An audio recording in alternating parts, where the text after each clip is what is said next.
Hello. Like you, I've been wrestling with survival under the threat of the COVID-19 epidemic.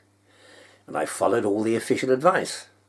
And yet I'm aware so much of the things that nobody has told you. The advice we haven't been given. And the advice which could save your life. For example, when you do go to the supermarket, always wear gloves. Ordinary gloves will do. But there will be virus on the handle of the shopping trolley. There'll be viruses on all the surfaces that you touch. There may well be virus on the shopping itself. So what happens when, if you're old and in an at-risk category like me, what happens when you have a delivery of food? What do you do to keep yourself safe?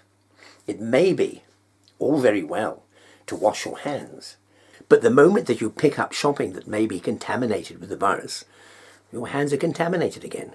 No, it's very important if somebody comes into your house, make sure that it's safe. Make sure that it's sterile. And it's really very easy to do. If you need to sterilize something that comes into the house, then bleach. Hypochlorite bleach is what you need. A single tablet dissolved in a bowl full of water. An egg cup full of bleach in a bowl, a washing up bowl of water, or a single bleach tablet in that bowl will give you a liquid that will destroy the virus and make all your shopping safe. The tablets are convenient, but God, they take a long time to dissolve.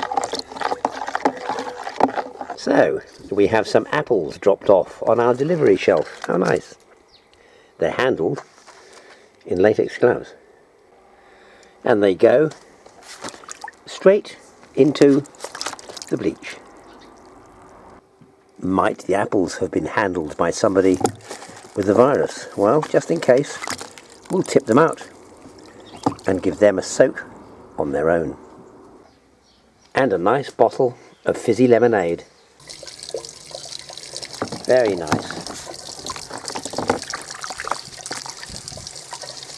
Just the job to make some nice tasty fizzy drinks, mixers, cocktails. The apple wrappings go straight into the bin, and so do the gloves. That one is peeled off, that one is peeled off, and they go too. And now we go to wash our hands. Now I know what you're thinking.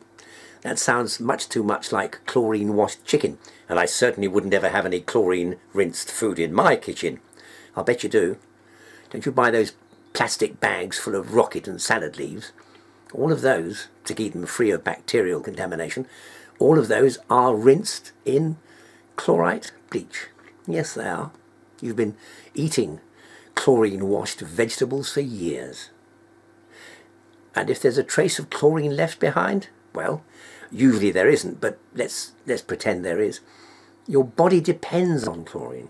Your cells can't live without chlorine. It is chlorine that underpins the production of the gastric juice in your stomach, so without it you couldn't even digest your food, and you wouldn't survive without it. There is nothing wrong with a little chloride, a little chlorine, in your diet. In fact, it's vitally important. So, using a little dilute bleach, and then rinsing it off and wiping the goods dry, will allow you to ensure that there isn't any virus contamination on food that comes into your house.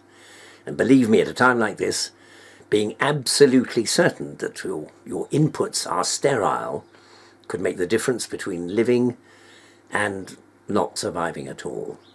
And believe me, at a time like this, there is nothing more important than that. And what about correspondence? When a letter drops through the letterbox, do you pick it up and open it? I don't. It ought to be sterilised. The quickest and easiest way to do it would be simply to take all your correspondence, pick it up with a piece of toilet tissue or latex gloves if you happen to have them, drop it on the ironing board, and then after a few days, just iron your letters. They'll all be sterile. Or alternatively, you can bake them in the oven. Another good way to make sure that they're sterile. Indeed, there is an item of mail. We pick it up with a piece of tissue so that we aren't touching the envelope. And then we pop it in the oven. Set the oven to 150 degrees Celsius or about 300 Fahrenheit and let it bake for half an hour. Remember, it doesn't need to be basted. The piece of tissue drops into the toilet, flush with the other hand, and hands are rinsed. No need to be too fussy, there's nothing much on them. So once it's all cooked and has had a chance to cool down, and it can now be opened because it's sterile. So if you follow these precautions, you can do something which none of the officials are telling you to do. You can make sure that the stuff that comes into your house is itself sterile before you ever have to touch it. And that, believe me, could be a lifesaver.